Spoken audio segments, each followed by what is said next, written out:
We will get that started. And I think just we'll start admitting folks. Are we comfortable with that? Sure. Sarah, you're on mute, just to say out loud. I was saying, hang on, just let me get my things moved. That sounds real quick. Okay. Okay, this thing just popped up. Live captioning has enabled. I'm just going to close that, right? Okay, close that. And then AA is here. Okay, and then where's Slack?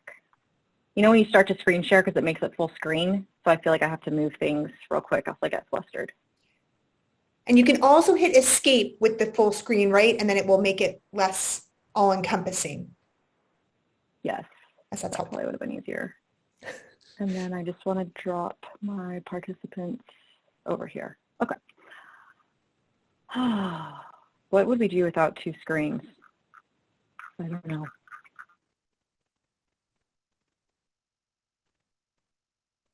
Okay, Sarah, I'm going to admit all only because it's 3:58, and I trust you can get. There's no rush. You take your time. We'll just admit folks, and we'll welcome them, and it will be beautiful.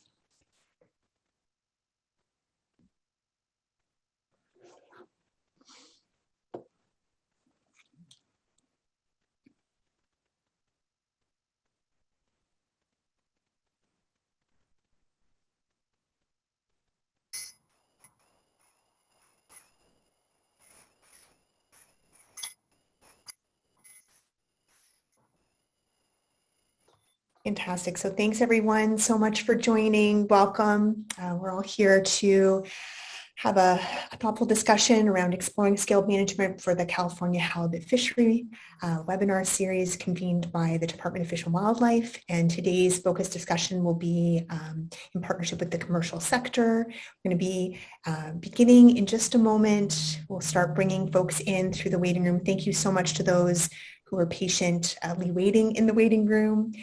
We welcome folks to put your video on. As you are comfortable and feel familiar, you're more than welcome to rename your device or your identifier with your name. That would be welcomed. And if there's any troubleshooting needs, just there's some information on the slide here, and we'll put it in the chat as well, that Avery, our team member here at Strategic Earth, is ready and willing to be supportive through a troubleshooting lens. Fantastic. Thanks so much for entering and welcoming those folks. And I'll just put Avery's information in the chat here.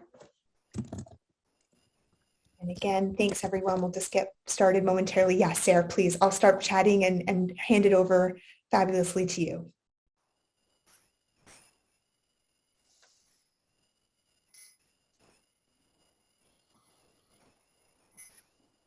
Sarah, just a gentle reminder that you're on mute, and we would love to, there's no rush to hear your fabulous voice. Wonderful. Thank you, Kelly. Hello, everyone. Thank you so much for joining us. We're just going to give folks a few more minutes to come in. We are admitting folks through the waiting room. So thank you for your patience. We're here together momentarily, and we'll begin talking about scaled management for the California halibut fishery with a focused discussion for the commercial sector. And just a reminder that as you hop on, you are automatically muted. This just helps us to minimize background noise. And we do welcome your videos on so we can create some sort of community as if we were in person if you are feeling comfortable with that. We have dropped in a chat, an email into the chat. If you're having any troubleshooting support, go ahead and email avery@strategicearth.com or send a message in the chat and we will be happy to help you. So we'll just hang on for another 2 minutes or so and then we will begin.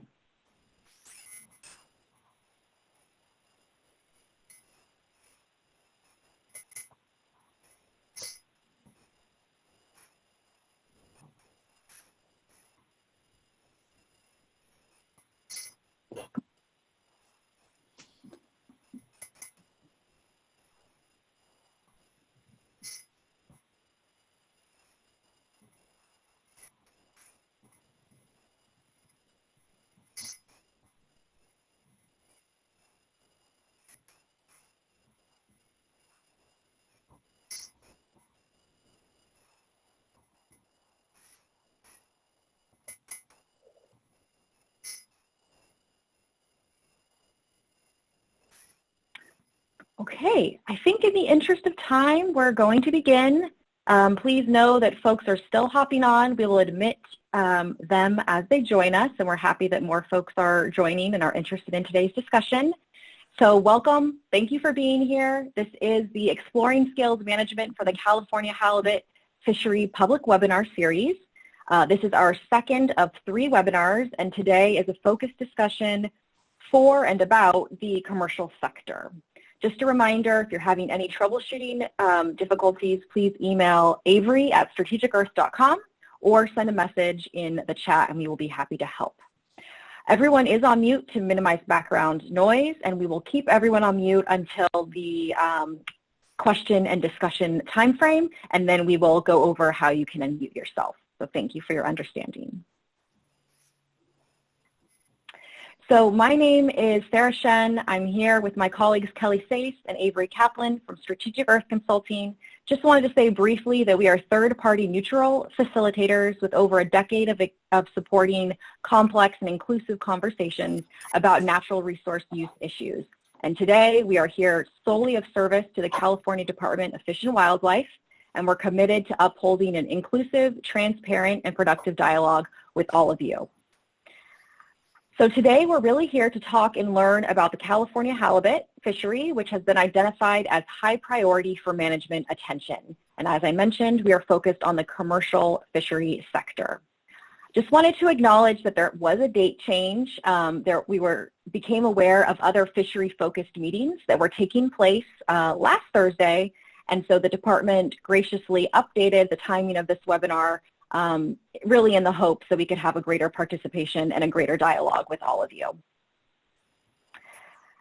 In just a second, we're going to launch a poll. This poll is optional and it's anonymous, and really the goal is just for us to learn who's here with us. And so there's a couple of options. How do you affiliate? How long have you been engaged in the fishery? So welcome you to complete the poll if you're comfortable. And it'll stay up for a couple of minutes, and then we'll close it and we'll be able to see who has joined us today. So I think, Avery, if you're comfortable, we can launch that poll. Yeah, I'll launch it right now. Perfect. Okay, I see it. So that poll is now live. A few other webinar considerations to share. This webinar is being recorded. And there are closed captions that are available. We've just gone over the poll and the survey. Welcome your video on if you're comfortable. It's always nice to see friendly faces. Once more, everyone is on mute, and we will help you unmute if and when you would like to share a question or your perspective. So don't worry about that. If you would like to speak up, we just ask that you raise your hand physically, or if you're very excited about Zoom, there is a little raise hand icon, and you can feel free to press that button and we'll see that your hand is waving.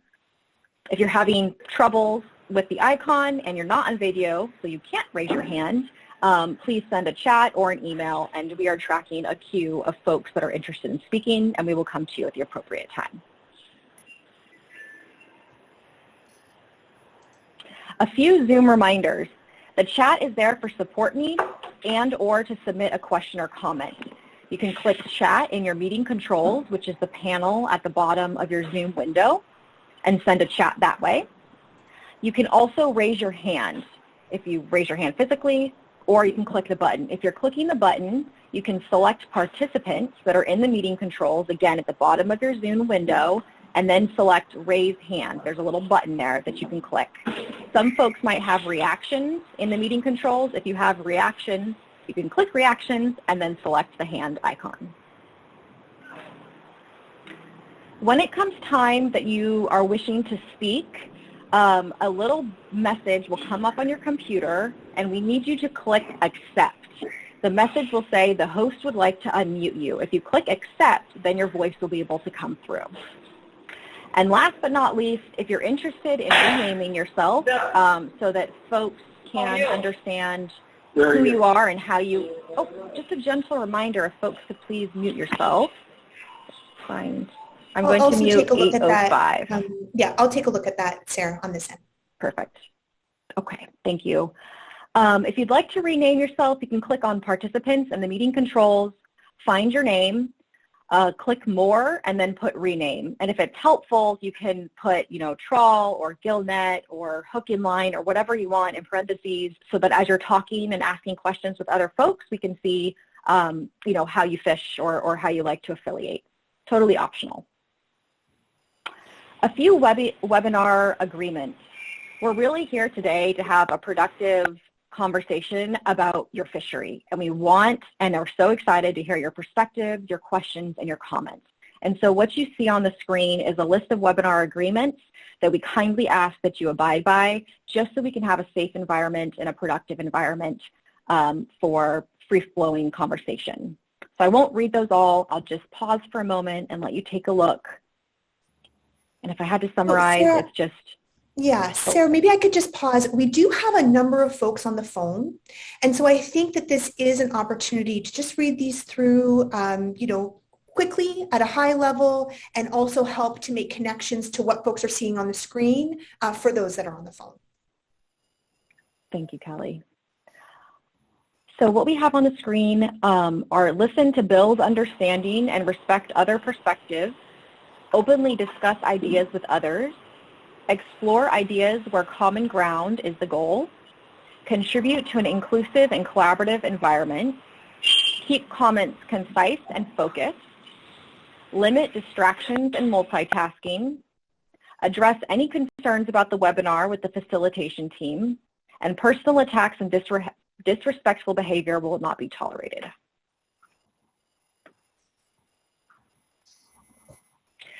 So this is a phenomenal list of our CDFW team, as well as our support team, who have been not only helping, of course, with the webinar series, but are involved in all things halibut all of the time, so play many different important roles. And I'll just quickly read out these folks' names so that you know who's been supporting these conversations in the fishery. So from CDFW, these are in alphabetical order. We have Julia Coates, Miranda Haggerty, Christine Lazenia, Debbie Affeltine-Nelson, Kirsten Ramey, Paul Riley, Craig Schumann, Travis Tanaka, and Chuck Val. Our support team includes Huff McGonigal from Resources Legacy Fund, and then I've already introduced the Strategic Earth team.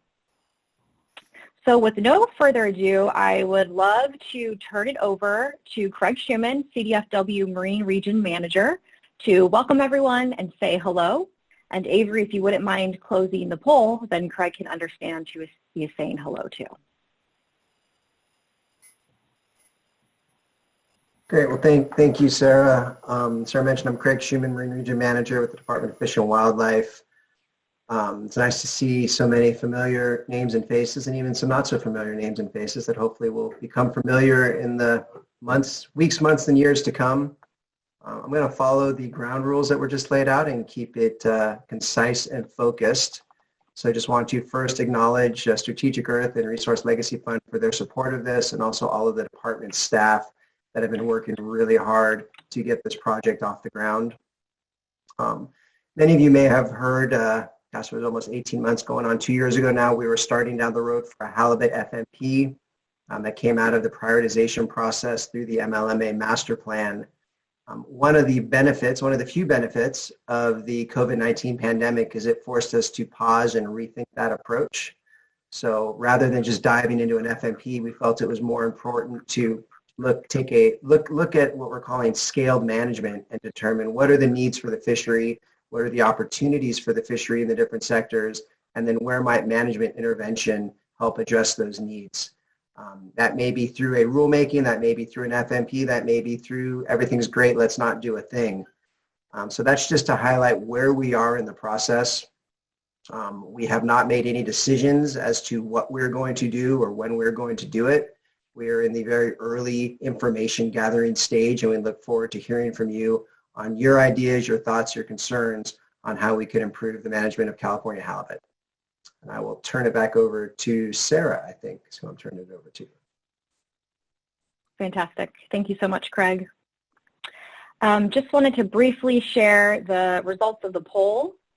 So it looks like we have about a third of folks identifying with gill net and hook and line, a little less than a third of folks identifying with trawl, And then we have about 10% each for business owners and recreational fishing. We have, I should say, a quarter of NGOs, a few researchers, and at least one interested member of the public, which I suppose we all are. In terms of how long folks have been involved in the fishery, we've got quite a spread. So yeah, I was just going to say quite a spread from 5 years up to more than 30 years, or doesn't apply.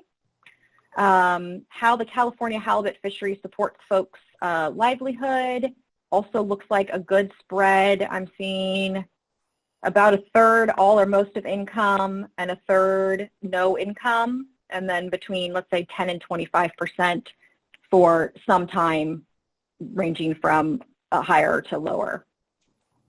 So great. So we really do have a spread of folks that have joined us. Just want to say that if I didn't say this out loud, we're going to hold any questions and comments until after Kirsten gives her presentation, and then we'll check in with folks just to see. So if you are raising your hand, we're taking a cue, and we will come to you after Kirsten's presentation. Okay, so I'm just going to screen share again.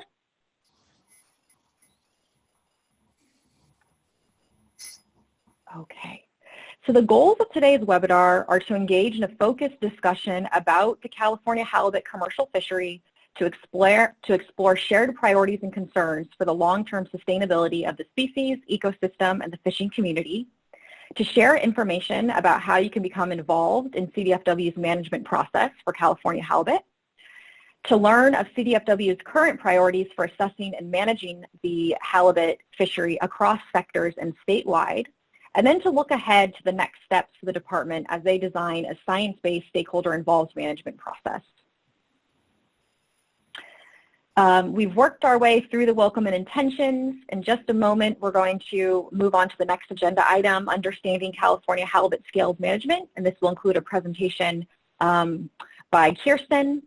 And then we will move into exploring shared priorities and concerns, which is really going to be a breakout room session. And we have some topical questions, we'll have some small group discussions, and then we'll come back as a large group and kind of share out what those key themes were.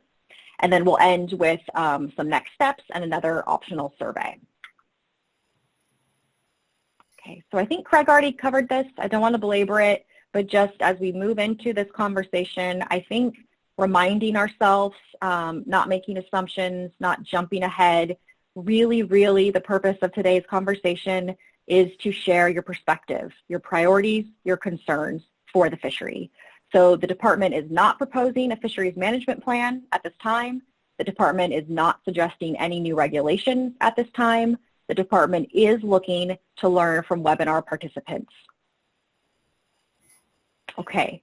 So with that, I am happy to turn it over to Kirsten Ramey, CDFW Environmental Program Manager, and Kirsten will be going through an overview of the management process and the considerations that are specific to California halibut. She'll also share the current priorities to assess and manage the fishery as a whole, with the goal of upholding the sustainability of the resource and the ecosystem, as well as the priorities that are more specific to the commercial sector. Kirsten, I've got you slated for about 15 minutes. Just let us know how we can support you, and a reminder for all of our participants to please hold questions until the end. Thank you, Sarah. Can everybody hear me? Okay, I see some nods. Very good. All right, so again, my name is Kirsten Ramey, and I'm the Environmental Program Manager for the State-Managed Finfish and Nearshore Ecosystem Program. And I just want to say thank you to everybody for joining us this afternoon to talk about halibut. And I apologize, my furry friend wants to be close to me, so she's joining us as well. So Sarah, I will let you run the slideshow. Yep, thank you. So just a brief overview of California halibut as a species. So the geographic range for halibut we know extends from northern Washington to southern Baja California, Mexico. Halibut are generally distributed across benthic habitat with soft bottom substrate, and then they are further concentrated near and within bays, estuaries, and other shallow coastal areas. The largest reported length and weight for halibut are 60 inches and 72 pounds. although halibut greater than 45 inches are rare, and these are usually females that we come across. The maximum age that we have recorded is 30 years, but halibut older than 15 years are also rare. There's both a recreational and commercial fishery for halibut. They're taken commercially by trawl, set, gill net, and hook and line, and recreationally by hook and line and by divers using spears. Most commercial and recreational fishing is vessel-based, although some recreational fishing does occur from man-made structures or from shore. Fishing for halibut is open year-round for both recreational and commercial fisheries, except there is a closure for the California halibut trawl grounds in Southern California from March 15th to June 15th.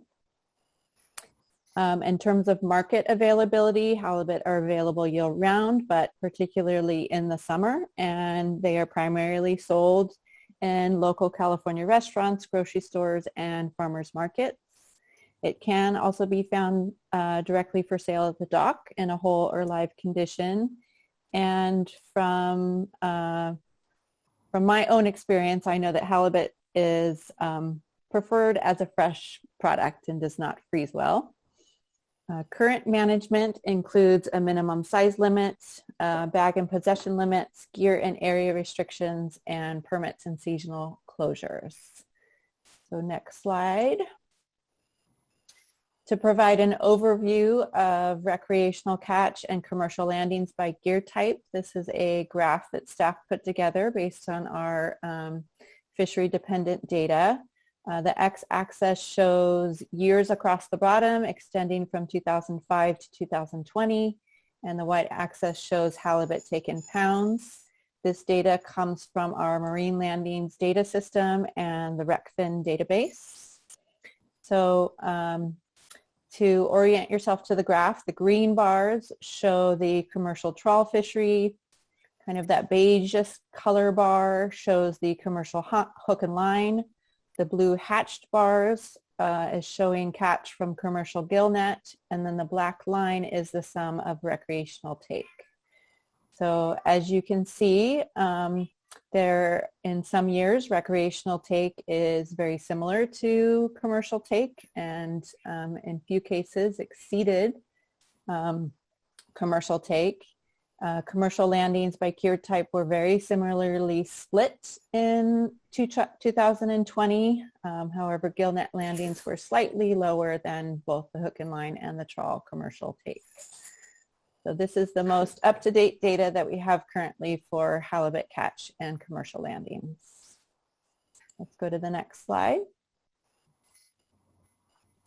So I want to just briefly talk about why we are here today talking about halibut. So just to provide a little bit of background, in 1999, the Marine Life Management Act was passed, and it is California's primary fishery management law. I'm gonna refer to that act as the MLMA. That's the acronym for it.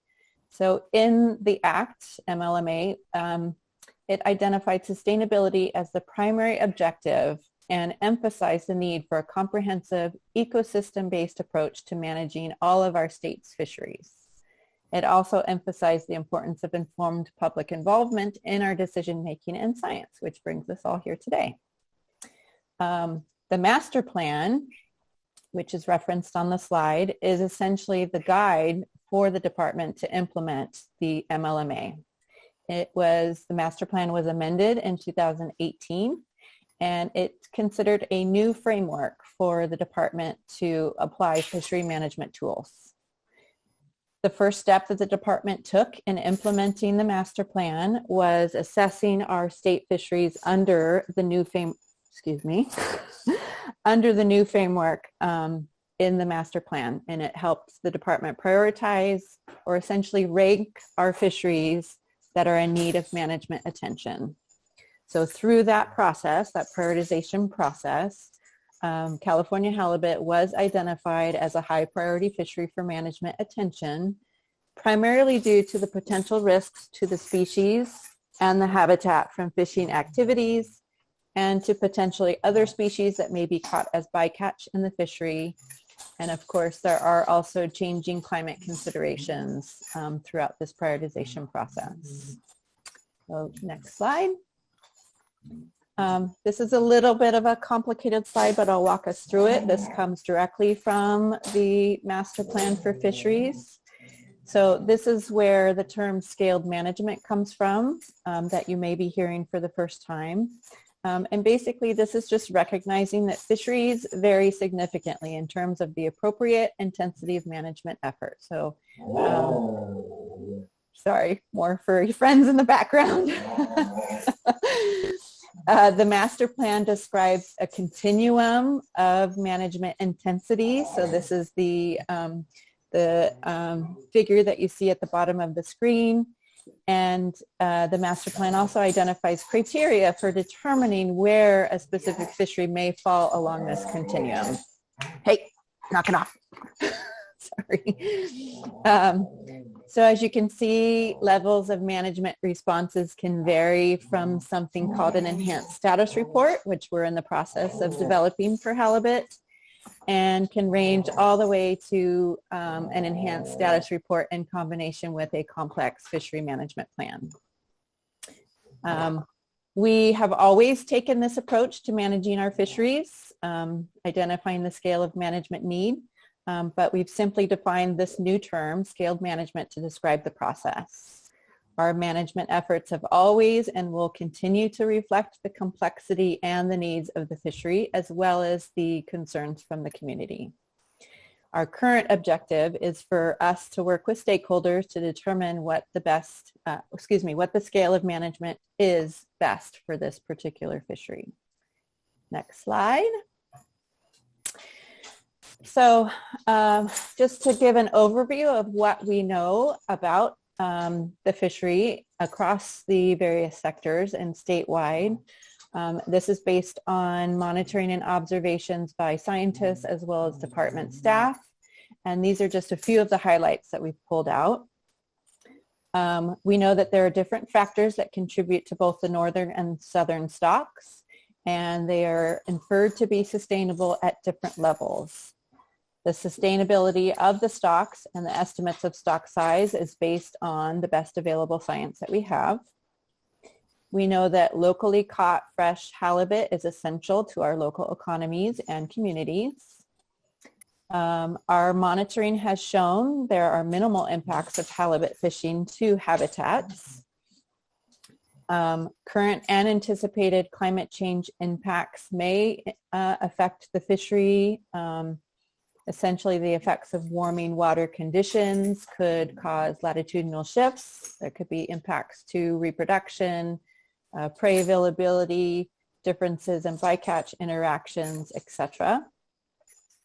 We know that bycatch currently includes sensitive, endangered, and non-target species, including sublegal halibut.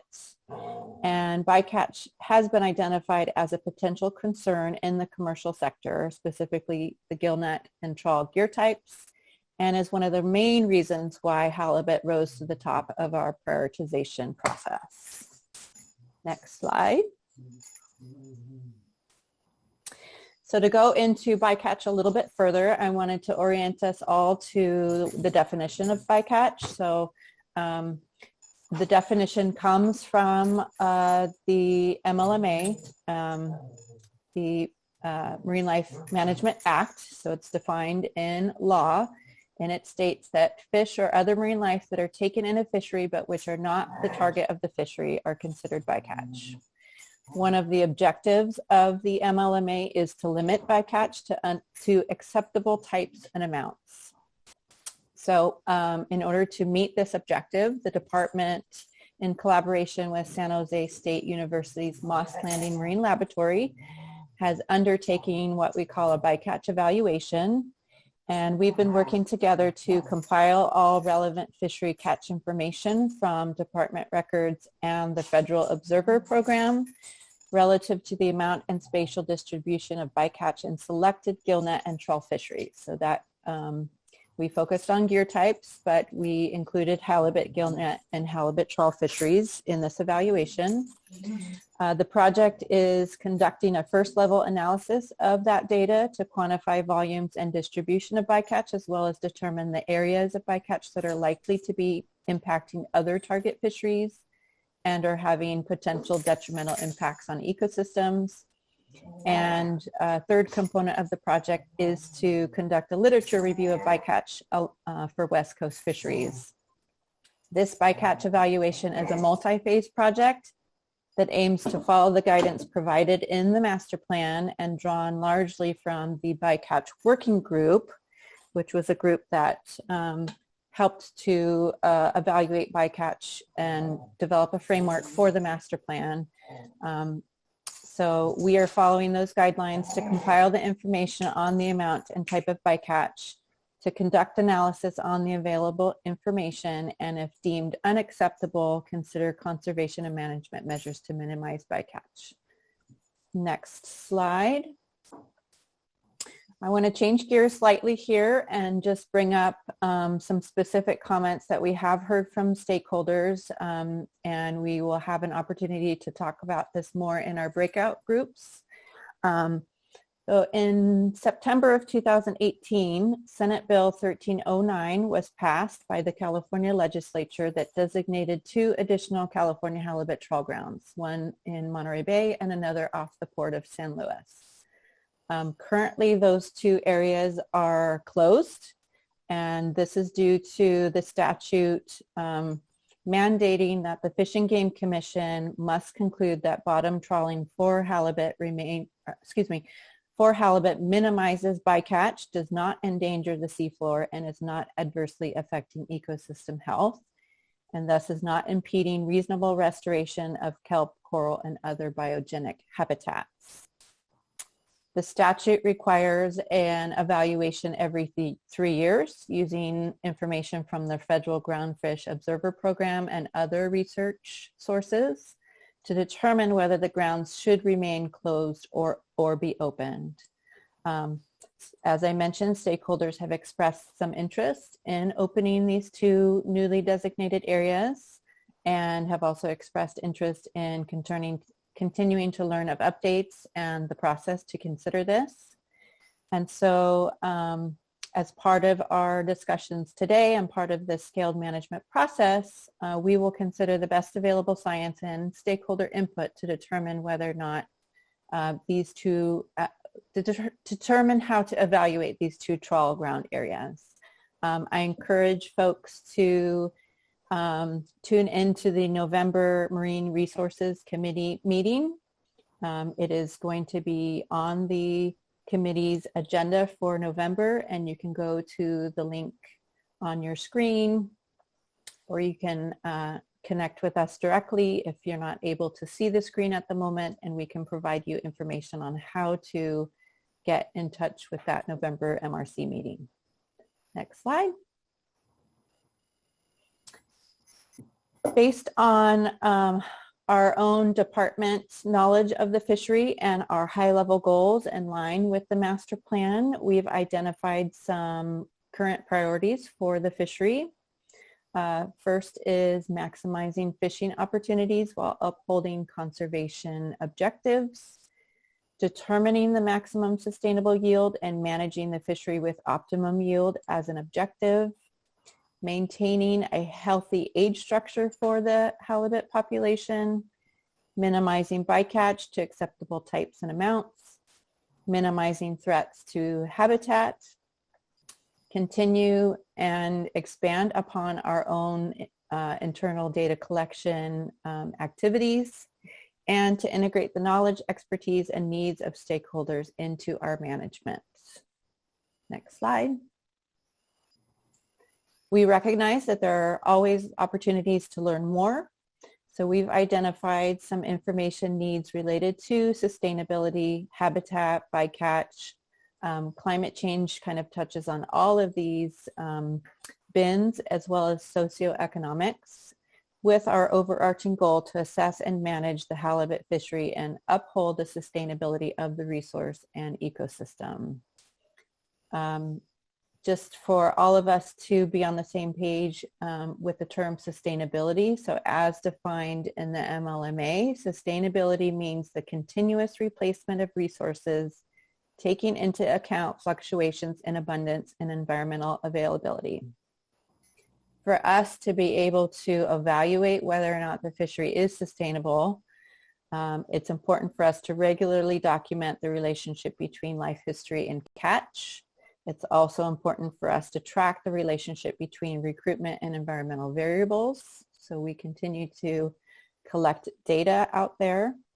Understanding critical habitats for the various life stages of halibut is important for fishery management as well, including sex-specific seasonal movement among habitats. This allows us to gain a better understanding of stock connectivity and potentially prepare for effort shifts in the fishery. Understanding the amount and composition of bycatch, I touched on that already. This improves our understanding of potential impacts to both the halibut resource and other bycatch species. Next slide. We have to take climate change into consideration for all of our management activities, and the MLMA highlights the connection between healthy fisheries and healthy ecosystems. So non-fishery factors such as climate change is needed for us to take a holistic approach to our management. Fluctuations in environmental and ecological conditions can have significant impacts on the abundance of target species. And we still need attention to potential impacts on the fishery of changes in temperature, salinity, sea level, ocean acidification, and those variables relationships to halibut recruitment, movement, and again, bycatch. And then last but not least, it's important for fisheries to be managed with a clear understanding of current socioeconomic conditions. So data on demographics, fishing practices, employment, revenue, use patterns, all can help the department evaluate impacts of potential management changes on the fishery participants. And additionally, environmental factors such as climate change, resource abundance, and resource distribution can affect those fishery resources. And I think with that, I'm going to turn it back over to Kelly and Sarah, and we will get ready to have some discussions in some breakout rooms. That's fantastic. Kirsten, thank you so much. So just to acknowledge that we have an opportunity now for about 5 minutes or so. If there are any clarifying questions that folks have, we would welcome you to come through. Just a reminder again that there are a few instructions on how to do this. So for those of you that have the ability to use the reactions button at the bottom of your Zoom screen and click raise your hand, you're more than welcome to do that. You're also more than welcome to wave your physical hand, and we'll be sure to scroll through and make sure that we find you. If you're on the phone, you can press *9 to raise your hand, and then we'll put you in the queue, and then once we announce your name, we will then work with you to unmute. So just know we'll go through that together. I am going to put this timer on for 5 minutes just so that can start as well. And I think would love to start with the queue that we have. Sarah, anything else to friendlily amend? Anything else to say out loud before we make our way? Great. Let's start then in the order that hands were raised. Jeff Schuster, I'm going to ask you to unmute, and there should be something that pops up that gives you the opportunity there. Yeah, can you hear me okay? I can. Please go right ahead. Great. This is Jeff Schuster from Oceana. Just a quick question for Kirsten. You mentioned the Senate Bill 1309 and the new California halibut trawl grounds, but I guess there already are some existing California halibut trawl grounds off of the Santa Barbara and Ventura areas that should also be subject to that 3-year review. So I was just wanting some clarification on whether those would be considered in the review in terms of whether those areas should remain open based on the commission criteria. Yes, the answer would be yes. If the department and the commission prioritize an evaluation for the trawl grounds, we would be taking a look at both the existing and the potential new ones. Thank you. Thanks so much. Eddie T, let's also ask you to unmute. Hello, can you hear me? Ken, please go right ahead. Yeah, Kirsten, how are you doing? I just wanted to ask you, how did you determine direct pounds in comparison to commercial pounds and landings on the chart that you showed that showed landings? How is that worded out there? So that data comes from our California Recreational Fisheries survey. I imagine that folks that are out there in the fishery probably have encountered some of our surf staff, and that data comes from our RecFin database, which is where all of that data gets collected and compiled. And I don't know if any of my staff want to weigh in further, but that's kind of the big overview of where that comes from. Yeah, I was just kind of curious because it's not done in pounds. Can you hear me okay? I got you, Paul. Yes. So when our samplers from surfs are at the docks, they weigh as many of the halibut they can that they measure. And then they develop a relationship between weight and length. And they calculate weight based on average length of all halibut samples because they don't have time to weigh all of them. And then they do some statistics and calculate the total weight based on the weight to length relationship. Do you agree with me, everybody else on the department? Miranda, is that right? No, I understand because northern halibut has the same kind of a graph too, and that they figure from length to weight. Thank you.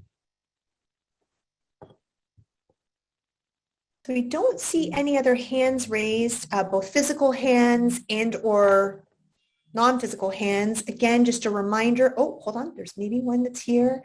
A reminder. Oh, perfect. A reminder for those that are on the phone to please press *9. Gary, are you there? You're more than welcome. I'm going to ask you to unmute. Are you there? No, you hear me?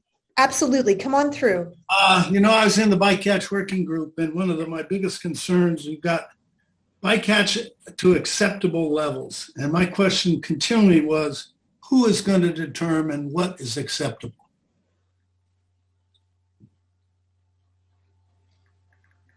That's an excellent question, Gary. And I think to some degree, there are some species that have in their own fishery management plans and through their own regulations, they have defined what acceptable means.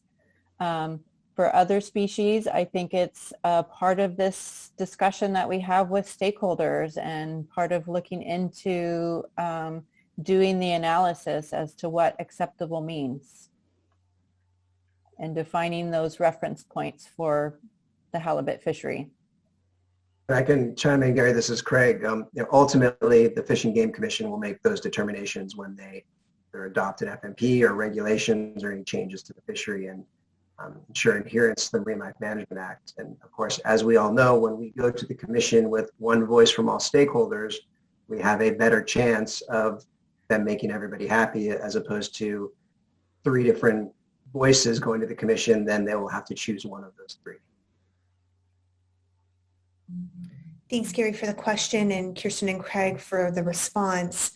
We have a phone number ending in 3808. I'm going to ask you to unmute. You may need to press *6 to unmute. We'll just give you a moment to come through. Are you there? Hi, do you hear me? Yes, hi. Good evening. Absolutely. My name is Would you Jerry, mind? and sorry? You're doing great. I was just going to ask You hear if you me? could introduce yourself, and I was interrupting you as you were introducing yourself. If you wouldn't mind introducing yourself and carrying on with your question, that would be wonderful. Yeah, my name is Jerry. I'm here in Monterey. I'm a troll fisherman, and I had a question because I noticed when you were describing how the troll fishery and gillnet fishery were singled out about the bycatch concerns from all the other fisheries. We as a troll fishery have a very heavy observer history and data that's basically almost bulletproof. We know exactly what we're catching in the last 20, 30 years. What is the methodology to determine hook and line fishery and especially recreational fishery on the bycatch there? Because what is the bycatch levels? Because I know there's different kinds of fish being caught and sublegals being caught by hooks and everything else.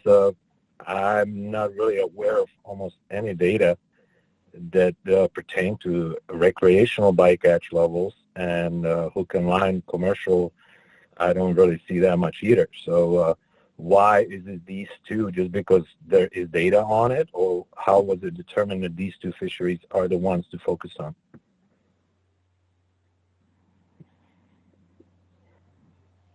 Hello? Yep. Thank you for your question. So I might ask Paul and Travis to weigh in a little bit more about the commercial and rec hook and line. We recognize that those fisheries do not have observers. So there is a lack of information for those two sectors, and bycatch is often challenging to define, especially for a recreational fishery where folks might be just going out and fishing and willing to target whatever they can catch that day. But I want to invite Paul and Travis maybe to weigh in a little bit more. Paul was very much involved in helping to do the prioritization process for California halibut, and can talk a little bit more about how bycatch was evaluated during the prioritization process and how it raised to the top of our list based on bycatch for those two gear types. Sure, Jerry, I'll try to be brief as I can, but during that process back in 2017 or so, we had what we thought was a quantitative structure to evaluate our most important fisheries in both the recreational and commercial sectors. And there were questions that each of our fishery experts had to address in those evaluations that were standardized. And the ones about bycatch related to the relative amount of bycatch compared to the catch of the target species and the mortality of the bycatch. And you are right, we have better data for the commercial sectors from the gillnet and trawl because of our observations from the federal programs, either past or present and ongoing. And we just had to do the best we could for the recreational commercial hook and line bycatch by asking people who participate in those fisheries about the amount and type of bycatch that they encounter. And we are aware of different mortality rates for trawl versus gillnet bycatch and trawl versus hook and line bycatch. So we know that hook and line bycatch, most fish are returned to the water alive. We know there's mortality associated with gillnet and trawl bycatch. So it's the factors of combining the amount of bycatch relative to the target species and the mortality of those species, which made halibut, gillnet, and trawl rise to the top. It doesn't mean they're bad fisheries. It means, relatively speaking, they have more bycatch with greater mortality than the hook and line fisheries that we looked at. I hope that helps. Well, it's very subjective, so I don't really agree with that. But I understand. Thanks, Jerry. Thank you, Jerry, for your question, and for Kirsten and Paul for your response. I do want to be mindful that we're looking to transition into the breakout room discussion, and we thought maybe there's someone identified as Zip who was maybe trying to come through, and just wanted to check in with you to see if you had a question. Yes, Mike Mitchell, fishing vessel Linden Noel. I have a question about sustainable fishery, and what are you going to base that on? Like an average of all these years that you have, or what? Because with halibut, a lot has to do with how many boats are fishing halibut. Well, I've been fishing a long time, and when there's good salmon seasons or whatever, there's a lot less boats fishing halibut, and there's a lot less landing. Not because there's less halibut, it's just less people fishing for them. So how is the department or who's ever going to determine this? What is the sustainable poundage on California halibut?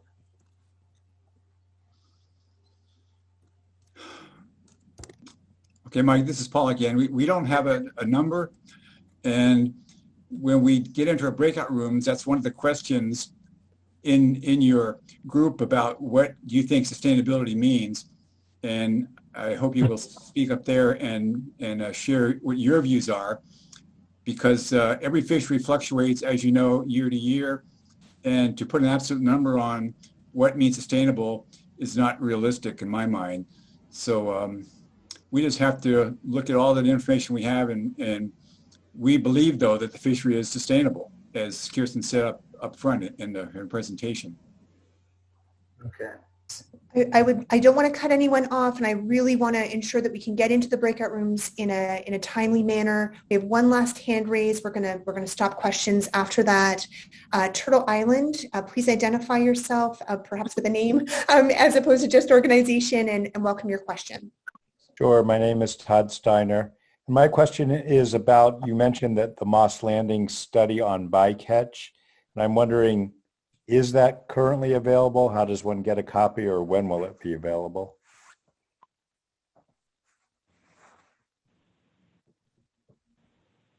Kirsten, are you on mute? Could you handle that one, please? Yep. All right. Sorry. Yep. So there's currently not a study for Moss Landing. This would happen if the department, if the Fish and Game Commission determines it's a priority for the department to evaluate that area for opening as a trawl area. So that has yet to be. Sorry, can I interrupt? He was asking about Rick Starr's bycatch. Sorry. Yep. Okay. Yep. Scratch all that. The Moss Landing Marine Laboratory bycatch evaluation is not yet available. It's still going through an internal review process. And so once it has reached a final product stage, we will be releasing that and sharing it on our Halibut webpage. And I think we will be posting that URL later today after our breakout groups for folks to go to for more resources. And we can share an announcement to those interested that the report is available. Wonderful. Thanks, Todd, for your question, and thanks, Kirsten. We will certainly put that in the next steps and be mindful of getting that information out to folks as it's ready. Sarah, would you be open to transitioning us into the breakout room prep and then into that discussion? Sure. That was a sure. I think I had a cashew stuck in my throat. Okay, so breakout rooms, there are 4 of them. We have a commercial gillnet fishery, commercial hook and line fishery, commercial trawl fishery, and then non-commercial fishery stakeholders. And our intention is that we'll move into these breakout rooms and we'll be able to have small group discussions with folks that have a similar background and experience. And we will be recording those breakout rooms. They will be available at the same place that Kirsten just mentioned. We will be posting a number of materials coming out of the webinar. And just wanted to say out loud that when you enter into your breakout rooms, you're also going to see a shared Google document. So that will be screen shared, and that's just for internal purposes only. Just as we're moving through the conversation, there's a designated note taker in each group, and so you'll be able to see those notes. It's just so that we can help to capture the sentiments and perspectives of what's being shared, and so the department has that for internal uses to review themselves. After we close the breakout rooms, we're going to come back together like we've been doing for a large group discussion, and then we'll move through each breakout room and have a reporter, someone share out or report some of the highlights just for 3 minutes from their group. And then if we have time, hopefully we can entertain a couple more questions and continue the discussion. So I just mentioned the small breakout rooms. They're listed here as well. So once more for folks on the phone that can't see the screen, Room 1 is commercial gillnet fishery. Room 2 is commercial hook and line fishery. Room 3 is commercial trawl fishery. And Room 4 is non-commercial fishery stakeholders. So this includes NGOs, government, agencies, researchers, academics, and so forth. Just want to take a moment to say that if anyone is identifying with Native Nations, CDFW is always available for a formal and official government-to-government consultation at any time. So please reach out if you would like CDFW to follow up with you directly. And for the purposes of today's conversation, we will have Native Nations in Room 4 with non-commercial fishery stakeholders. Based on the RSVPs that we've received and the poll results, we've been able to start assigning folks to breakout rooms. There's still a couple of folks that we're not sure where to place. So in just a moment, folks that we are confident of where you belong, you will be moved into breakout rooms, and you can get going on the conversation right away. And for folks that we're not sure where to place, you just stay put, and Avery will come around and help to understand where you best fit. So in just a moment, I will share the screen. In just a moment, you're going to see a message from the host that's going to pop up on your computer, and it will invite you to join a breakout room. It'll say, you are invited to join breakout room, and then the title. All you need to do is click join, and then confirm. It'll ask, are you sure? And you click once more, and you say confirm. So 2 confirms, and then that will punch you into your breakout rooms. So I will just take a second and check in with Kelly and Avery to see if there's anything else to say out loud. Thanks so much, Sarah, and totally welcome Avery's thoughts too. I think 2 things. We believe that folks that are on the phone are going to not be pushed to a breakout room. You will ultimately stay together. There may be a mix of folks that identify with a particular sector and or affiliation. So just know that to be patient, and Avery will be helping to facilitate that conversation. And then there was also a question about if you're attending one of the breakout rooms and interested in what is happening or folks are discussing in other breakout rooms, a note to say that each of the breakout rooms will be recorded, and those recordings will be made available just as what happened in the recreational sector conversation a couple of weeks ago, where you can listen to the plenary meeting when we're all together, and then also listen to the breakout room recordings. Sarah, do I have all of that right? Anything to friendly amend there? Great. And Avery, anything to add on your end before we start funneling folks places? No, I'll walk through the process to get everybody in the right breakout room when we come to it. Fantastic. So I think, Avery, if you are ready, then feel free to open the breakout rooms. And folks, once more, you'll see a pop-up. Please just click join and wait a couple seconds, and you'll be placed into your breakout room. And we'll be coming back into the meeting when? When are we coming back into the meeting? At 5:40. 5:40, perfect. Just so folks have that in their mind's eye, 5:40 we'll be coming back in. Thanks, everyone. Great. So everybody who's pre-assigned will be moving to their breakout rooms now. At this time, I think the way we're going to try to do this is if folks could raise their hands when I call out the breakout room that you would like to be added to. Either if you're on the phone, you can hit *9. If you're on your computer, you can go into reactions, or you can also just raise your hand in real life and I'll see you. So if you would like to be in breakout room 1, commercial gillnet fishery, please raise your hand. Okay, so I see Turtle Island restoration. Oh.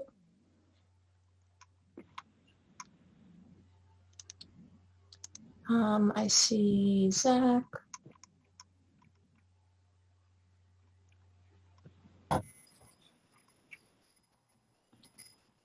I see Sai.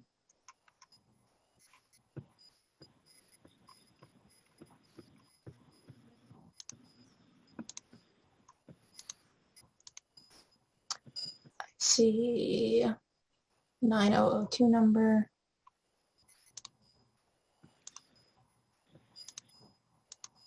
I see Mario. And I see Tyler's iPhone.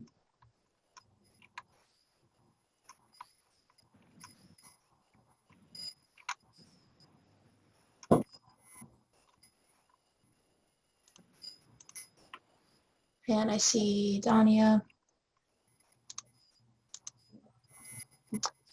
Okay, great. If I missed you, I apologize. Okay, if you would like to be in Breakout Room 2, Commercial Hook and Line Fishery, you can raise your hand now. Okay, I can see Bill James.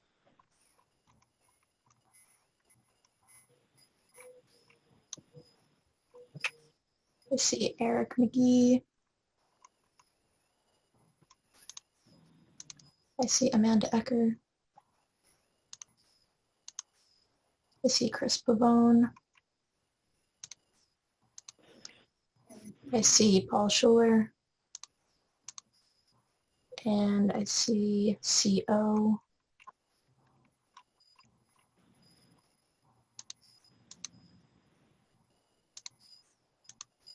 I see Justin Morris.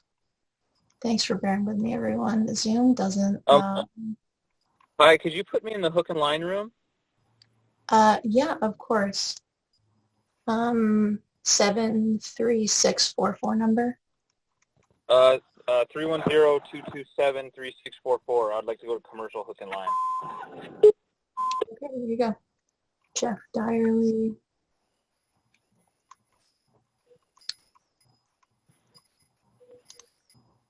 Again, thank you for bearing with me. iPhone.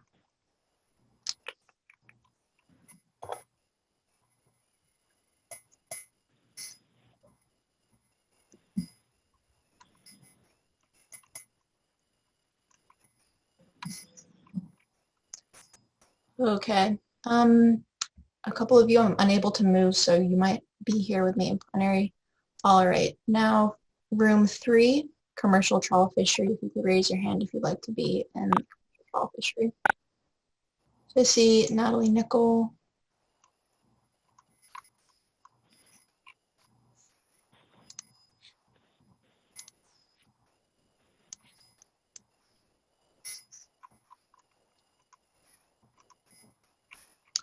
I see Leonilda.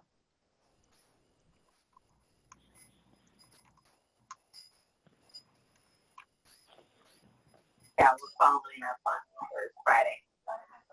So, she wanted to do it 10 days. She gave us enough medicine for 10 days. Yeah, so you can always do that. Oh, shit. Yeah, but she wanted This one, Mike. I don't know how to raise my hand. Oh, okay. Oh, wait. I want to get in this Hey, Mike, group. it's Okay. Mike, it's Craig. I'll make sure you Let get me in there. see. Hey, How do you Avery. raise your hand Yeah. and get in the Hold group? on. Sorry, I got kicked out of the room. I'm CO. Right for there. Halibut hook and line. CO would like to be in hook and line. Right. Okay. Sorry, who else? Mike, was that you? Okay. Wayne, I'm moving you into room 3, trawl fishery. You did. Hold on. I'm asking you to talk. And Gary Bird, moving to room 3. I want to be in this group, but I don't know how to get on. Hold on. Raise your hand. You did. See? Your hand, it's raised.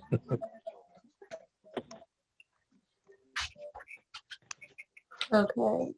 Kyle Pemberton, I'm moving you into room 3.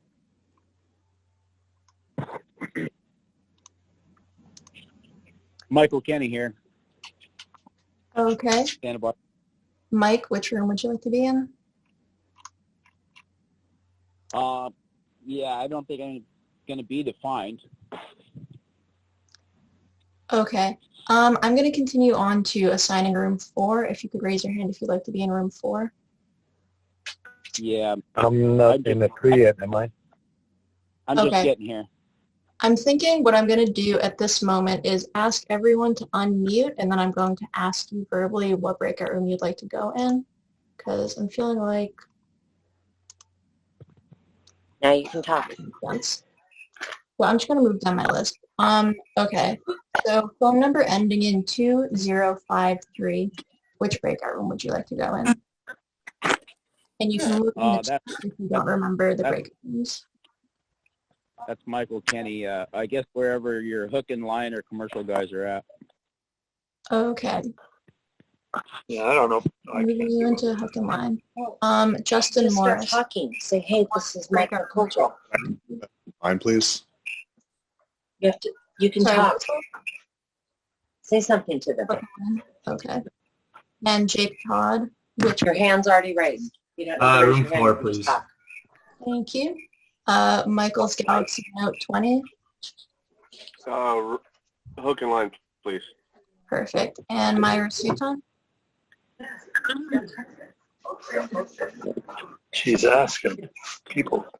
Okay. Mario, which breakout room would you like? Wait, hold on. Let me mute you.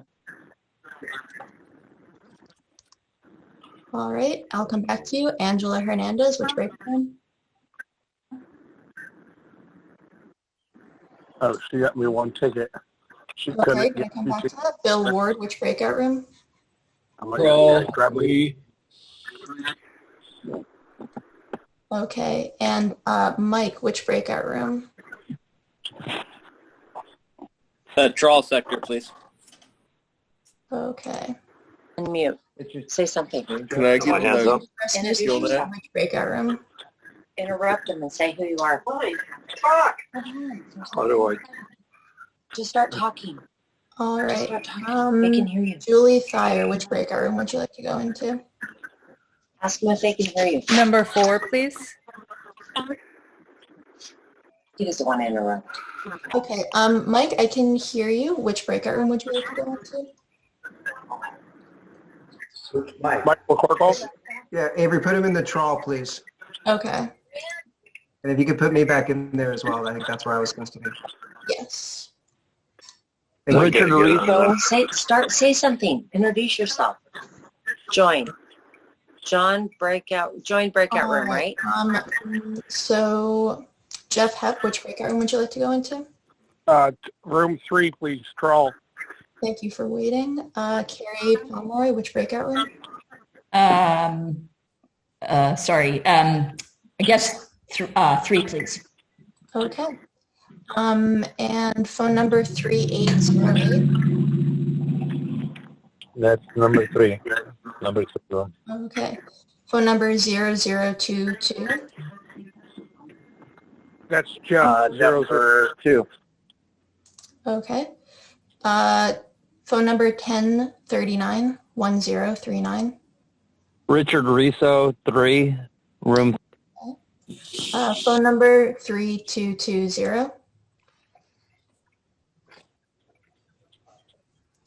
Okay, Andy Rasmussen. Well, I think this is a really flawed system. I think I want to listen to 2 rooms. I want to see what the NGOs are up to and also fish gill nets, but this is really a flawed system. Okay, thank you for letting me know. If you'd like to hang back after I sign everybody else, we can definitely Put me in the NGOs. I want to listen to what they have to say. Okay. Phone number 5346. Mike Mitchell, have you got me down? Sorry, phone number 5346. Is that Mike Mitchell? Which breakout room would you like to go? No, Mike Mitchell, fishing vessel. I don't have a phone number. Okay. So fishing vessel Linda Noel, Mike Mitchell. Okay, sorry. Which breakout room would you like to go in? 3. 3? Okay. And phone number ending in 2236. Which breakout room would you like to go in?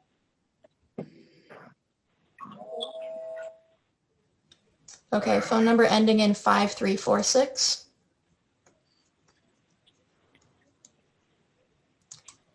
Phone number ending in 0022. Okay, somebody in iPhone?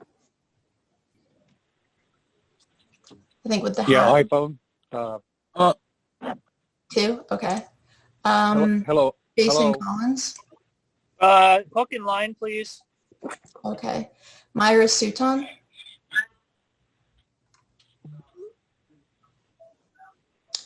Angelina Hernandez. 1. Okay.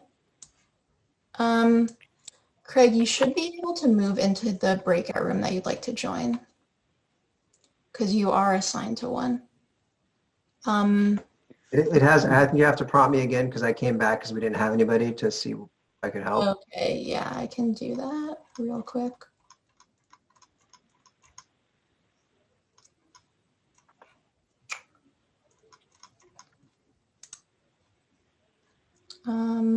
I'll move you into 1 and then bring you back.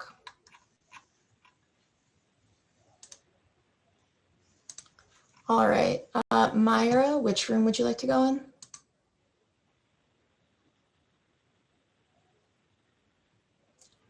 Okay, phone number 2336. 2336, room 2, please. Okay, thank you. Okay, Mario, which room would you like to go in? Also, Paul Schuler. Room 2, please. Room 2, okay. Phone number 0022. Jeff Hepp, room 3. Okay.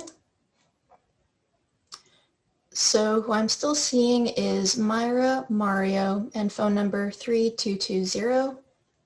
Unmute at any time and let me know which breakout room you'd like to go into. Hello, this is Mario. Can I get in the GillNet one? Yes.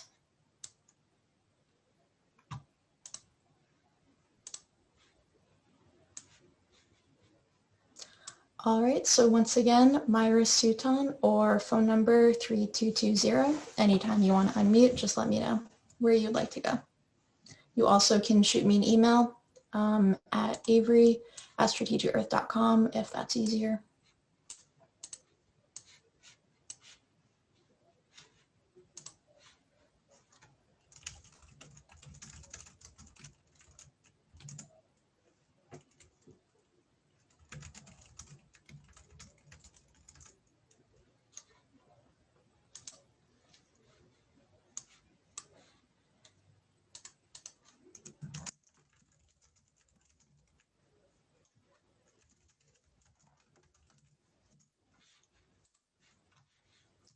Hi, Myra. I see that you reacted yes. I'm thinking, do you want to give me a clap react for room 1, a thumbs up react for room 2, a heart react for room 3, and a joy react for room 4? If that makes sense.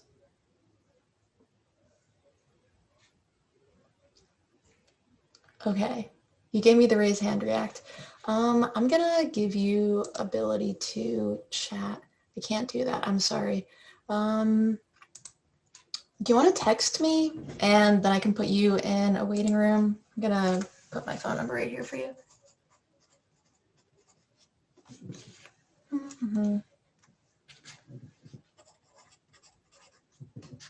Okay. Myra, if you want to text me at this number that I'll also chat to you in a moment, you can let me know what room you want to go in.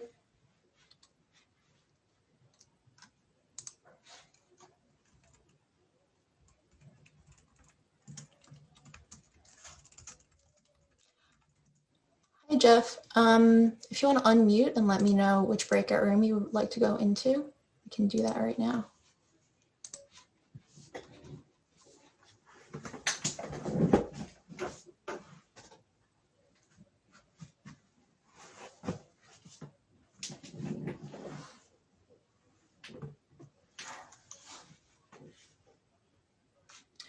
Okay, Myra, I'm going to put you into room 2, hook and line. And if you want to go in a different room, just text me. Commercial fishing for Jeff, please. Okay, sounds good. Sorry, so we have 3 different breakout rooms for commercial fishing. I'll read them out to you right now. So room 1 is gillnet fishery. Room 2 is the hook and line fishery. And room 3 is the trawl fishery. Do you have a preference? Trawl. Okay. Thank you. Thank you.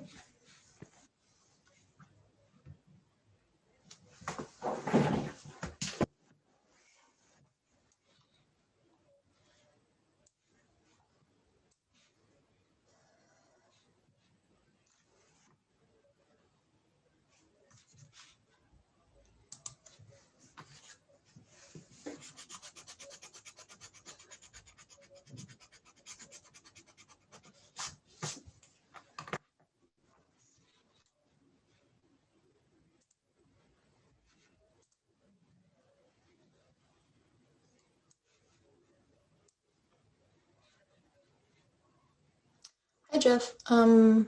Did you get kicked out of your breakout room? No, sorry, I gotta go. I gotta something's come up. So thank you very much. Okay. Thank you for stopping by.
3220 phone number. If you'd like to unmute, you can hit *6.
Hi, Carrie. Just started typing rather than speaking. Hi. I was wondering if you could reassign me to room 4. That would be great. Thank you. And thanks for all your help. Oh yeah, of course. You're herding cats. I have a lot of screens open right now. Yeah, I'll bet. Thank you. But yeah, I just hope everybody's having good conversations. It was good where I was. I just needed to step away for a minute, so here I am. Oh yeah, for sure. Sorry, what room were you in before? I was in 3 before. Okay, found you. And you want to move into? Into 4, please. Okay. Thank you.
Hi, welcome back. The breakout rooms will be closing in 70 seconds. 2053 number, you have your hand raised. Yeah, it's Michael Kenny in Santa Barbara again. Hi. Yeah, I did get a chance to address the bycatch issue, and just wanted to pass it along that yeah, of course. bycatch, you know, is just such a blatantly scapegoated and frequently used word. And I just find it erroneous that we can call something like halibut, which we catch, and we catch it at a legal size, and then we sell it, and it's now being labeled as bycatch. I've never really understood the need to label something bycatch if it's actually, you know, going across the dock and we're getting paid for it. My understanding, bycatch is what we discard and we're not getting paid for it. Somehow that that term has like been manipulated, like so much else has. Can you hear me? Mm-hmm. Yeah. Yeah. Thank you. Thank you for sharing that. I added your... What are your thoughts on this? And why are you choosing to use the term bycatch? Yeah, so I can, when CDFW staff comes back into the meeting, I can definitely elevate your question to them. Okay, cool. Welcome back, everybody.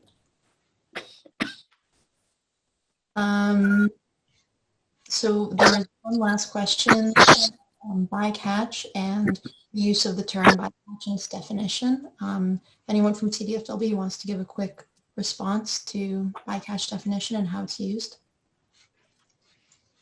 I'm wondering if it might make sense here, not department, and certainly look to Kirsten and others. We could pull up the slide that is specific to bycatch and sort of do a reminder, or perhaps folks weren't part of that part of the conversation. Kirsten, are you open to sharing a little bit more in bycatch? I'm listening. Oh, awesome. That's so great. Kirsten, are you open to sharing a little bit here, appreciating that this might be someone who's not seeing it, but listening? Yeah, I'm not seeing it. Oh, I'm busy okay. mending mine with my hands, working while I'm trying to preserve my rights to fish. We really deeply appreciate that so much. We really understand that folks are multitasking, and because you need to make a living. So we hear that loud and clear. Kirsten, please go right ahead. So can the question be repeated? I didn't get to hear what the actual question was related to bycatch. Okay. So we had an issue of bycatch. A bycatch was being addressed. My understanding, you know, and I've been a commercial fisherman for 40 years, heaven forbid. How is it that we get to the point where we're considering something that we catch, maybe not, you know, targeted? That's the term that we used to use for our targeted species that came about, I don't know how many years ago. Anyways, and now we're talking about bycatch. Bycatch used to be something that was, you know, essentially discarded, didn't go to market. It was something that was considered wasteful, and it was considered something that was associated with a negative. And my understanding is from the, you know, everybody I know that fishes, and they catch halibut incidentally, or whether it's not targeted, it's going to market. So it's not really associated bycatch. My question to you is, why have you chosen to use the term bycatch? It's associated with a negative. I'm just curious. Why is that an issue? Because we're catching fish here that have no swim bladders, or, you know, as long as you're gentle with the fish, it's going to go back in the water and have just about 100% survival rate. Careful. So at that rate, you know, unless the fish really swallows the hook, I just don't understand how, you know, we've got an issue of bycatch, or why it's even on the table.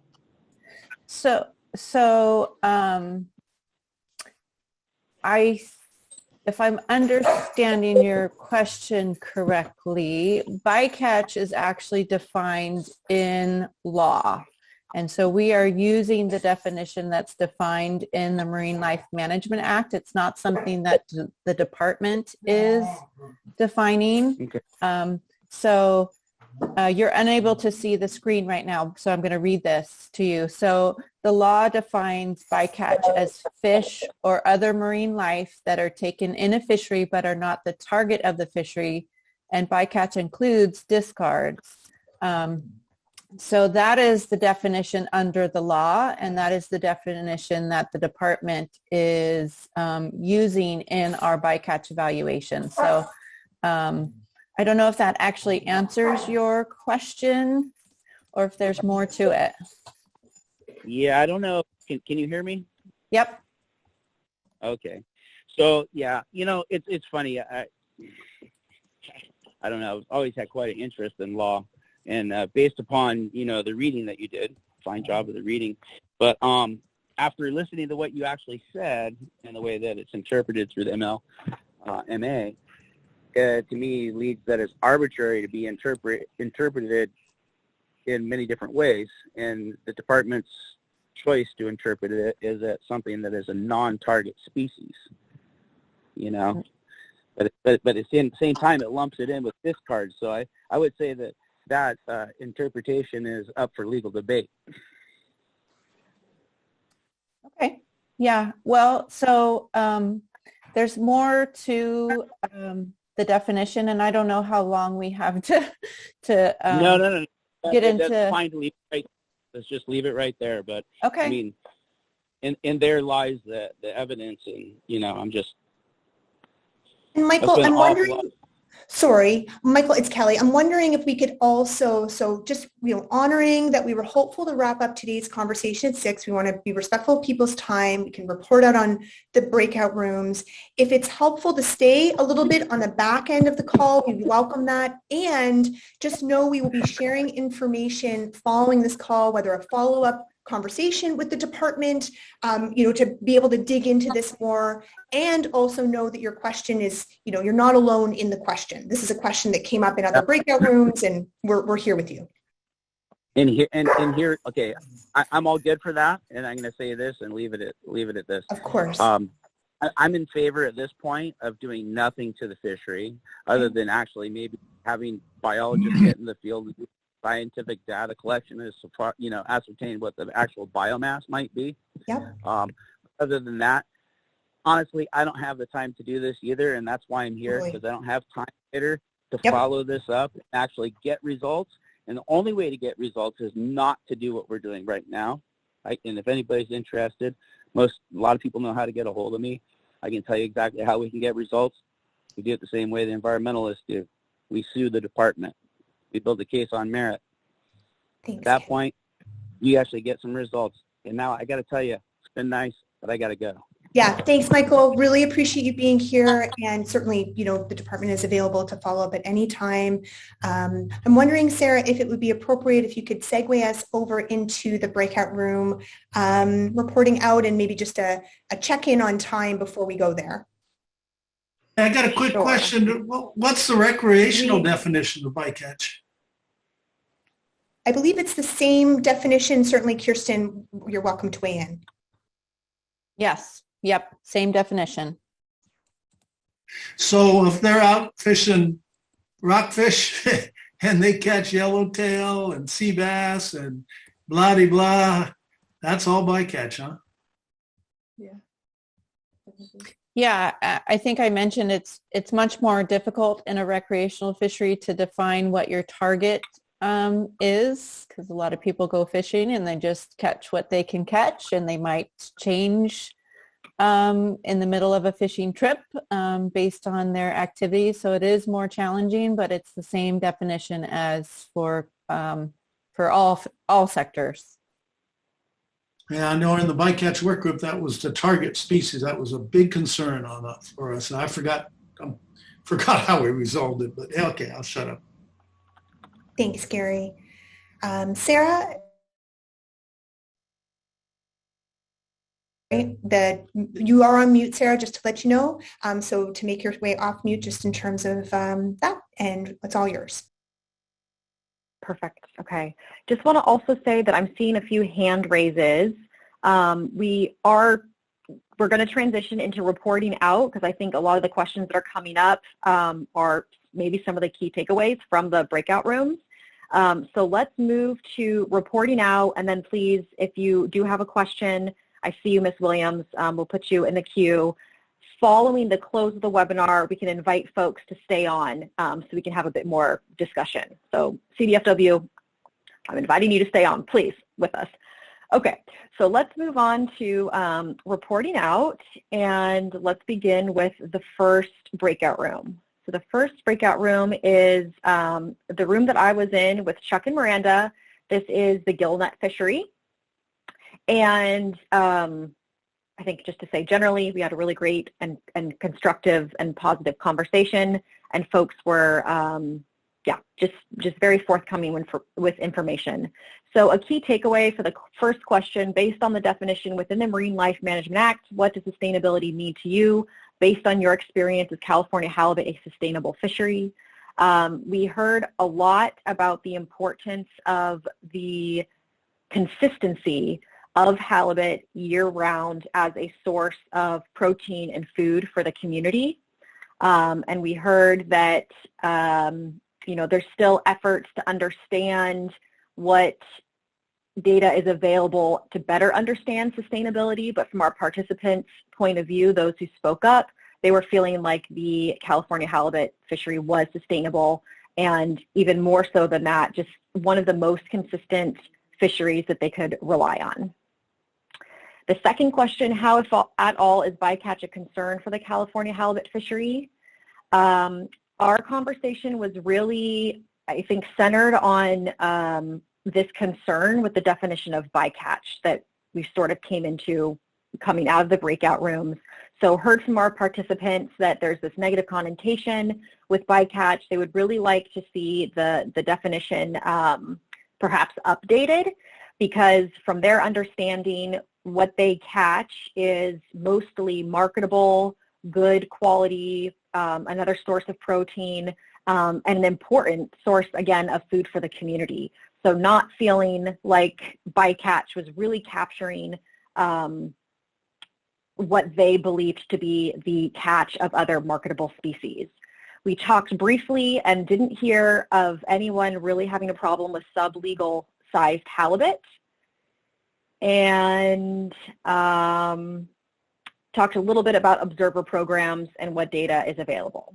And I guess another takeaway is that folks are feeling like the 8.5-inch mesh really does a good job of making sure that they land the appropriate sized halibut. The next question, how, if at all, are changing ocean conditions in the past 20 years impacting the California halibut fishery?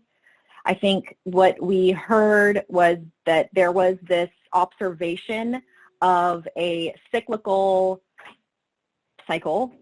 pattern of California halibut catch. One participant mentioned that around every 7 to 10 years, it kind of cycles from low catch to normal / higher halibut catch. But again, we did hear that halibut has been consistent even in a 20-year career for one participant, and that there has been observations and experiences with seeing a shift in different species over the years related to hot and cold years. But again, the one thing that's been consistent is that there's always California halibut. And the last question, based on your understanding of the California halibut fishery, do you have recommendations related to the sustainability of the resource, bycatch, habitat, climate change, and or socioeconomics? I don't think we got any specific recommendations, but rather a confirmation that the sentiment that California halibut is consistent, it's available, it's an important fish, especially for the community, and that fishermen need access to the fish. The demand for fresh fish is only increasing, and if fishermen were to lose access and that demand is not going to change, that the alternative is looking into importing seafood, and folks were not feeling like that was a better alternative.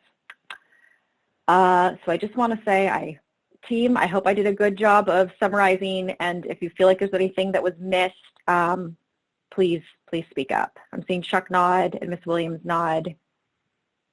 Okay, looks like we're okay. So let's invite, Justin, I see your hand is raised. We'll add you to the queue. Let's invite Breakout Room 2 to report out, please. So I just want everyone's patience with me, or I would request everyone's patience as I just start the timer which I'm going to do. I'm going to spotlight the timer, which I don't seem to be able to do. Oh, yes, I totally can. Give me one moment.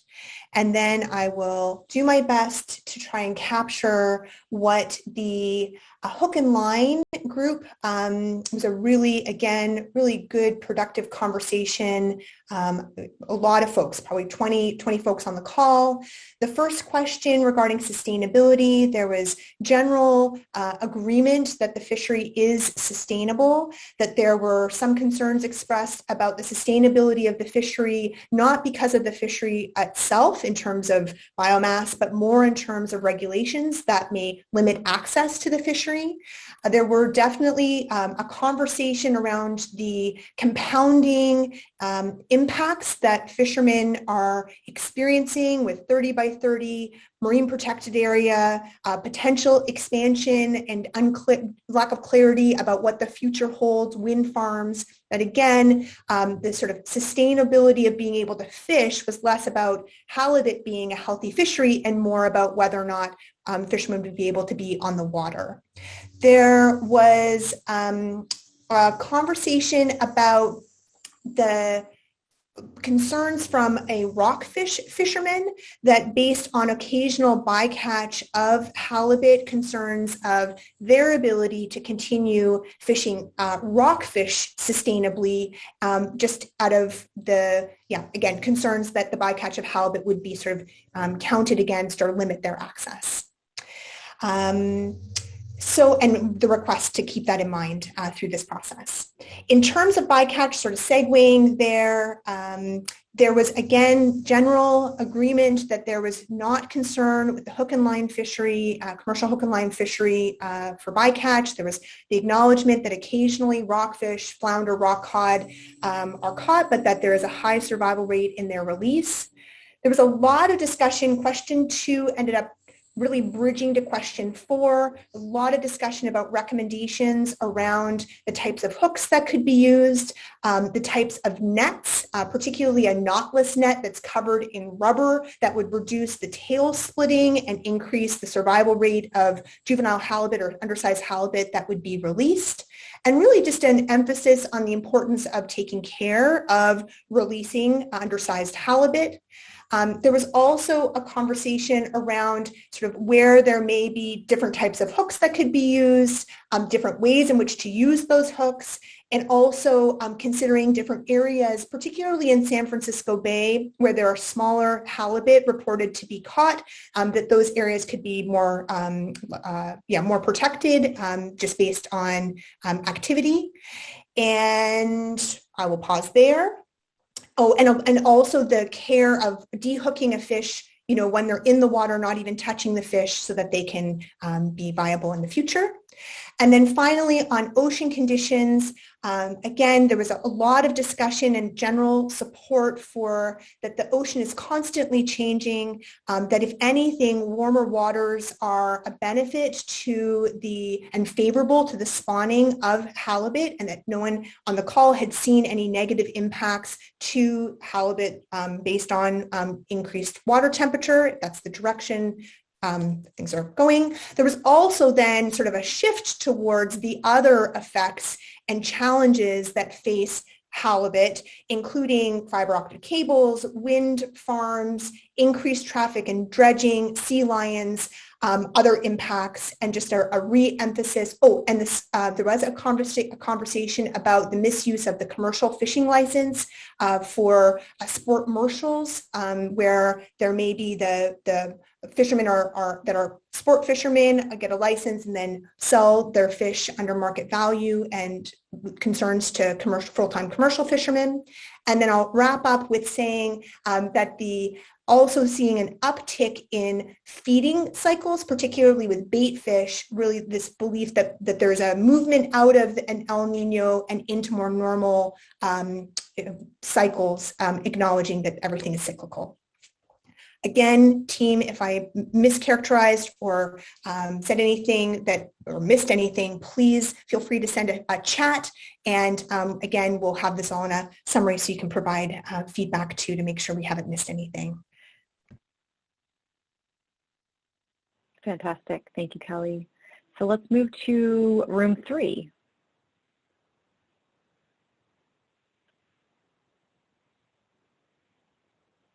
Let me check who that is. Need to scroll up. Second. And just Julia. while you're doing that, Sarah, we'll invite Julia to come on. I just want to acknowledge that it is coming up to the 6 o'clock mark. This is being recorded. We look forward to sharing the recording with you all, ASAP, and we thank those that are able to stay on. And please know we'll try and wrap up quickly, but thank everyone for their patience. Thanks, Kelly. And I'm sorry, it's actually Travis with room 3, which is the trawl fishery. And then we'll move to you, Julia.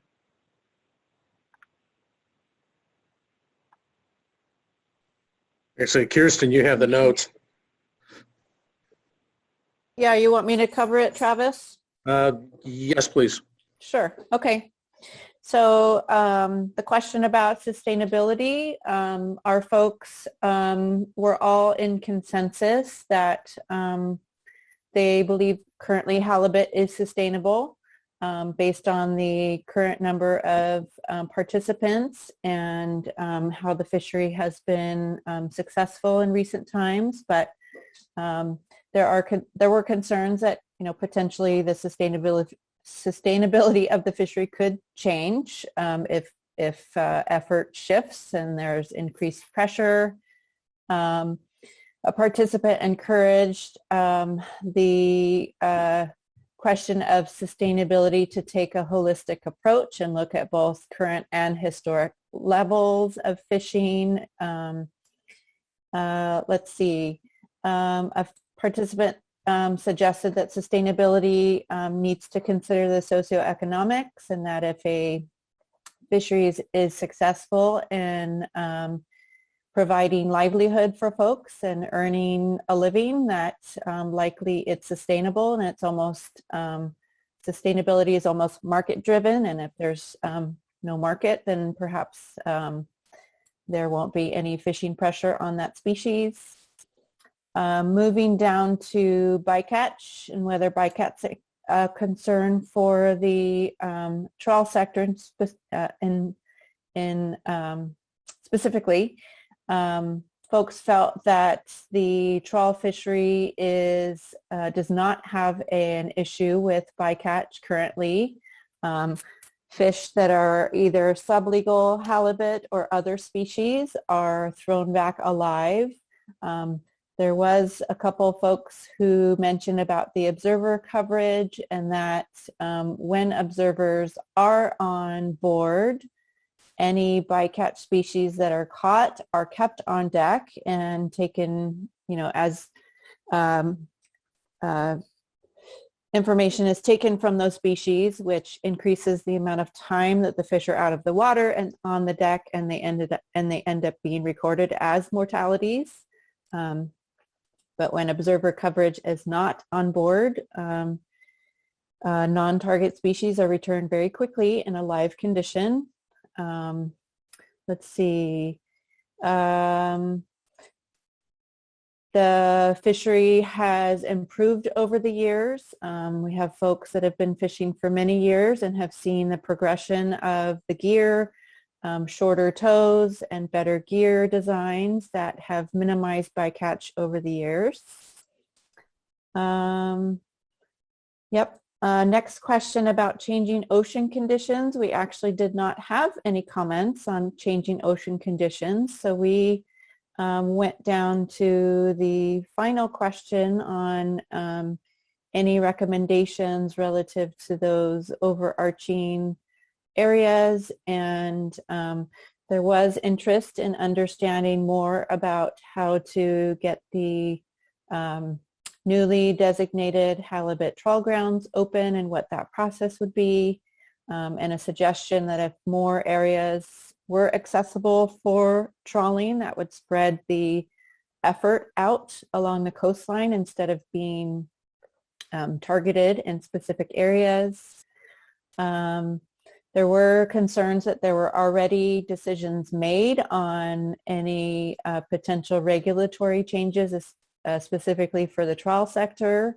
And Travis and I both share that we've heard over the years with staff being in the field, present, that stakeholders have shared concerns and suggestions to staff. So we have documented those, but at this point there is nothing on or off the table when it comes to management measures, and that this webinar is part of the process to help get to the point of determining whether or not there are any management measures needed.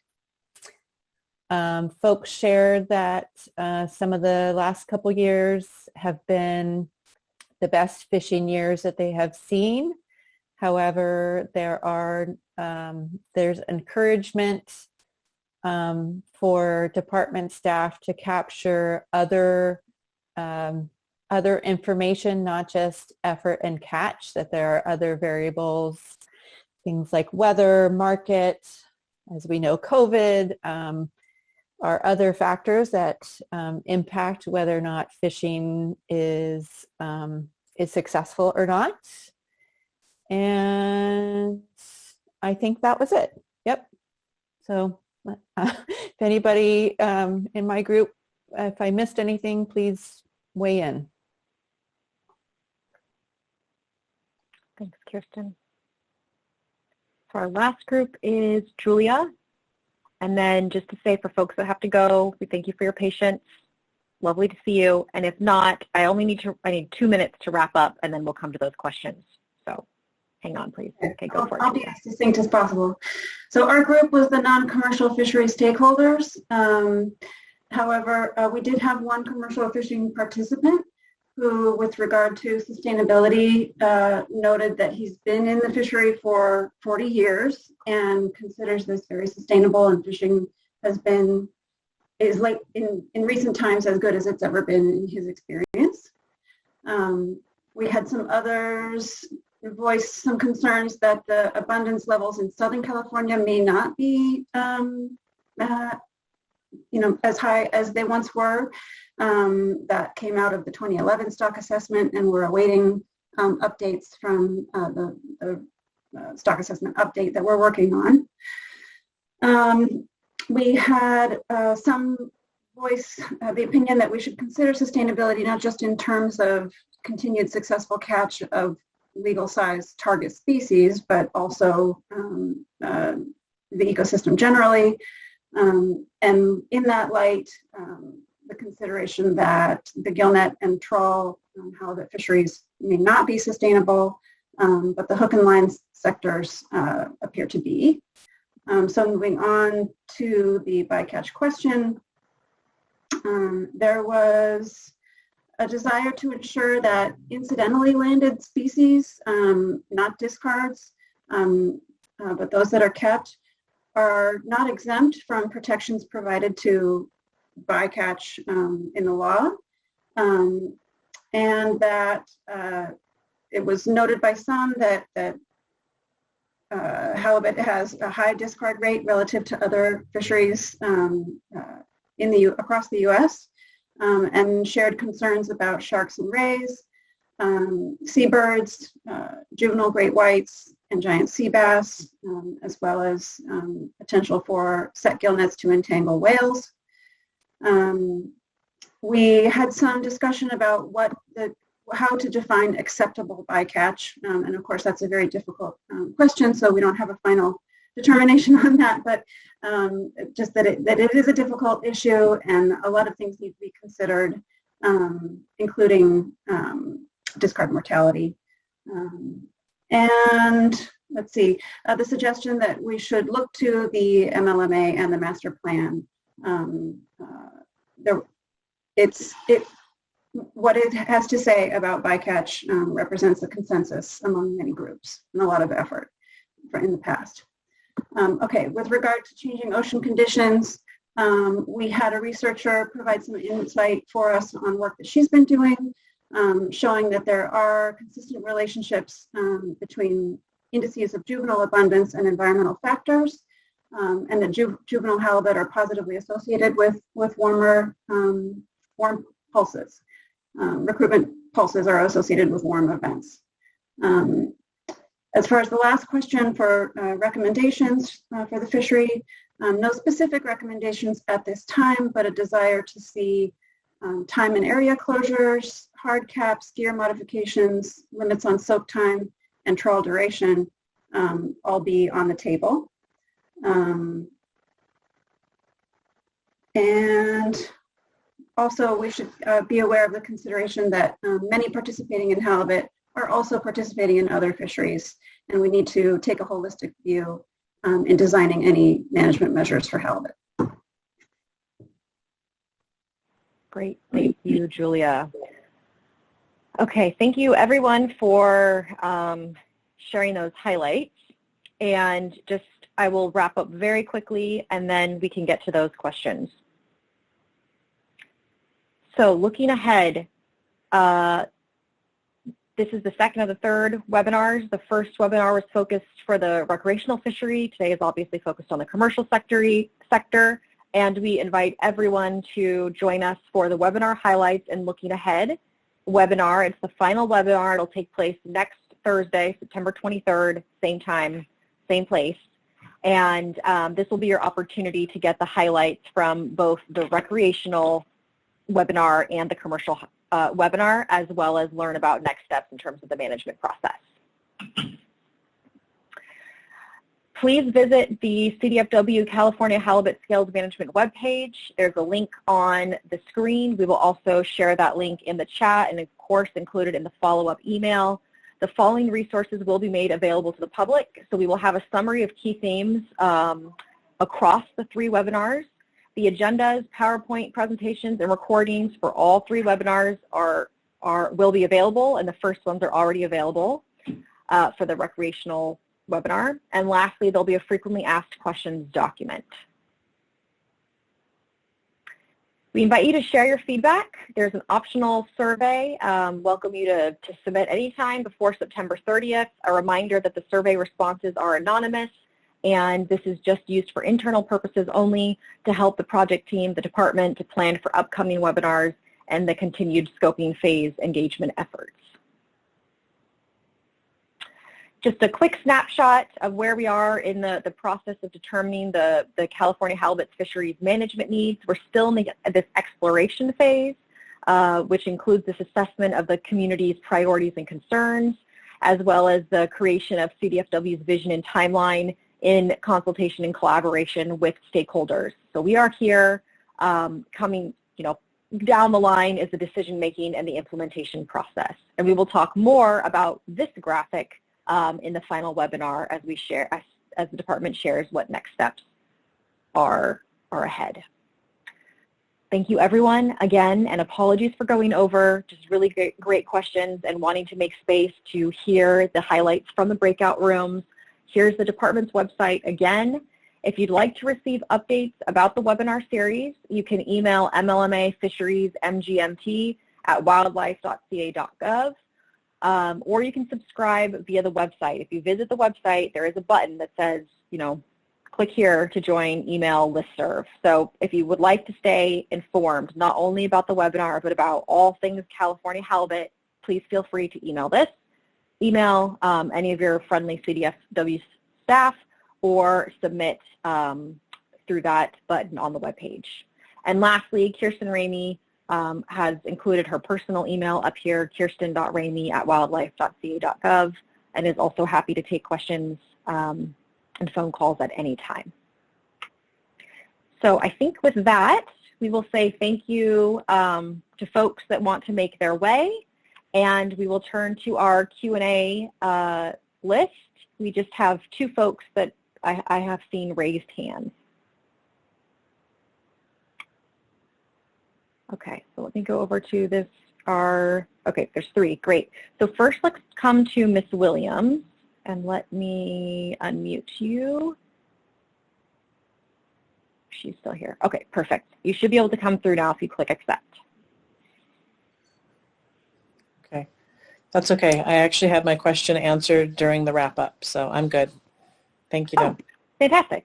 Appreciate it. Although I would like to just reiterate that I do believe that the issue of the definition of bycatch, in order to be complete. If you're going to make decisions based on this, the definition should be revisited because it is not complete at this time. And to make decisions based on that would be obviously ludicrous. It's just not, it's not complete. The definition is, and it doesn't mean what you're trying to say that it means. Thank you.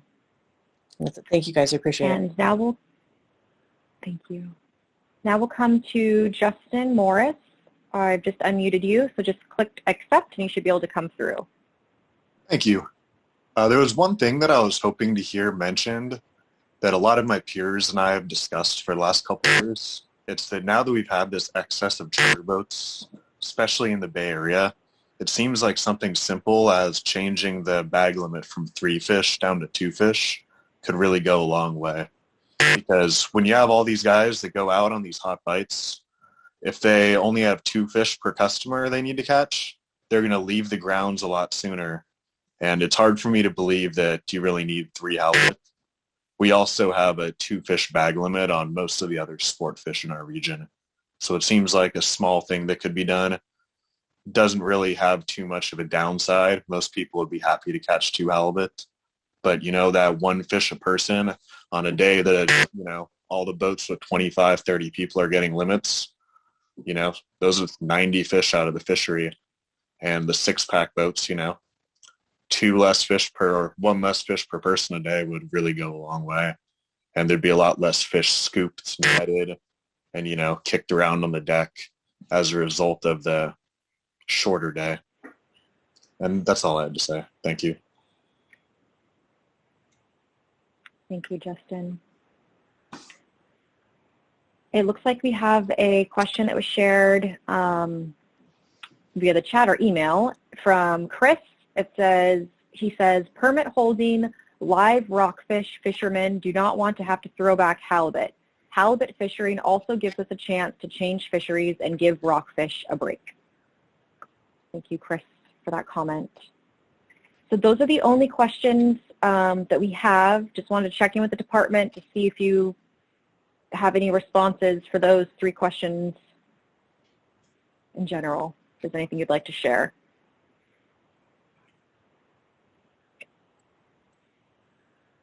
I would say nothing specific other than thank you for the feedback, and we will definitely take all of those comments and recommendations into consideration. Fantastic. Thank you, Kirsten. Are there any final questions and comments before we pause for the night, for dinner and other things? I'll just do a quick scroll across the videos and make sure no one's waving their hand. Let me see. Okay, I don't see anyone waving. Oh, okay. Debbie, it looks like you would like to contribute to the conversation. Let me find out how to unmute you. Okay, go ahead. We needed to connect after the call, if we can, about the recording. Sure. Thanks, Debbie. And maybe I'll just say out loud, just to add to the conversation around the suggestion of the reduction from 3 fish to 2 fish, particularly for the, I believe it was the CPFE fleet, received a direct comment from Ed Tavasiev that just highlighted, and we'll make sure this is in the notes as well, that if 2 fish, there's the reduction to 2 fish, then boats could potentially make more than 1 trip a day. That may have an impact on the take. So just thinking about the various trade-offs there. I just want to have that captured. Fantastic. Thanks, Sarah. And also want to capture one final chat that came in from Chris. We make money not only selling rockfish, but also halibut and sea bass. It's all part of what we do, and we do not want anything to be changed or taken away. Thank you, Chris. Okay. So with that, I'll say thank you again. Many, many thanks. Hope you found your time to be it was valued. Your time was valued by us. I hope you found your time with us to be informative and enjoyable. And we will circle around with those that we have subscribed to the email list. We will send around next steps email. And again, invite you to visit the department's webpage for further updates. And other than that, I think we can say goodbye and thank you to all of CDFW for your hard work and preparation for the webinar. Thank you. Thank you. Thanks everyone. Thank you, everybody.